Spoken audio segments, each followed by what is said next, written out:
MLA Lasya Nanditha car ప్రమాదం పైన పటాన్చెరు పోలీసులు క్లారిటీ ఇచ్చారు. సదాశివపేటకు వెళ్లి వస్తున్నప్పుడు యాక్సిడెంట్ కాలేదు, వెళ్ళొచ్చిన తరువాత తిరిగి టిఫిన్ చేయడానికి బయలుదేరినప్పుడు ప్రమాదం జరిగిందని చెప్పుకొచ్చారు. ప్రమాదానికి గల కారణాలను కూడా చాలా స్పష్టంగా చెప్పారు పటాన్చెరు పోలీసులు.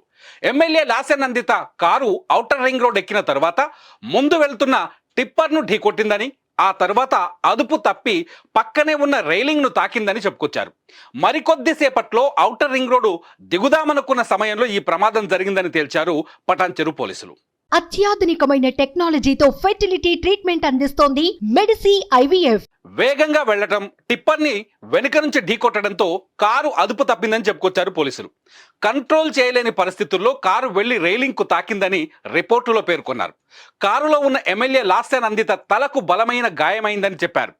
ఇంటర్నల్ బ్లీడింగ్ వల్లే లాస్యానందిత చనిపోయినట్టు పోస్ట్ మార్టం చేసిన వైద్యులు కూడా తెలిపారు. పోస్ట్ మార్టంను పూర్తిగా వీడియోగ్రఫీ చేశామని చెప్పుకొచ్చారు.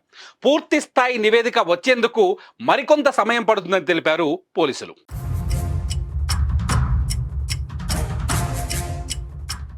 ఇదిలా ఉంటే లాస్యానందిత మరణం పైన సిబిఐ ఎంక్వైరీ కావాలంటూ కరణం రాజేష్ కుమార్ అనే అడ్వకేట్ తెలంగాణ డీజీపీ, గవర్నర్ అలాగే సిబిఐకి లేఖ రాశారు.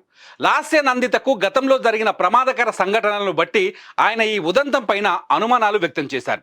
గడిచిన 60 రోజులుగా ఆమెను ప్రమాదాలు వెంటాడటం పైన అనుమానాల్ని వ్యక్తం చేశారు. మృత్యువు తరుముకు వచ్చినట్లు ప్రమాదాలు జరగడం పైన ఆయన సందేహాలు ఉన్నాయంటూ డీజీపీకి రాసిన లేఖలో పేర్కొన్నారు. డిసెంబర్లో లాస్యానందిత ఒక లిఫ్టులో ఇరుక్కుపోవడం, ఆ గండం నుంచి బయటపడగానే ఫిబ్రవరి 13వ తేదీన నల్గొండలో రోడ్డు ప్రమాదం జరగడం, అక్కడ ఒక హోంగార్డు ప్రాణాలు కోల్పోవడం, ఇప్పుడు ఏకంగా లాస్యానందితనే ప్రాణాలు కోల్పోవటంపై సందేహాలు ఉన్నాయని చెప్పుకొచ్చారు కరణం రాజేష్.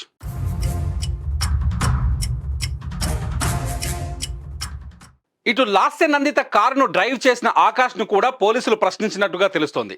తీవ్రమైన గాయాలతో ప్రస్తుతం ఆసుపత్రిలో చికిత్స పొందుతున్న ఆకాష్ని ప్రశ్నించిన పోలీసులు అతనితో మాట్లాడించే ప్రయత్నం చేసినట్లు తెలుస్తోంది. ప్రమాదం ఎలా జరిగిందని ఆకాష్ను ప్రశ్నిస్తే అతను తనకు గుర్తుకు లేదని చెప్పాడని తెలుస్తోంది. పోలీసులు ఎన్ని రకాలుగా ప్రశ్నించినా అతని సమాధానం గుర్తు లేదనే వచ్చిందని తెలుస్తోంది.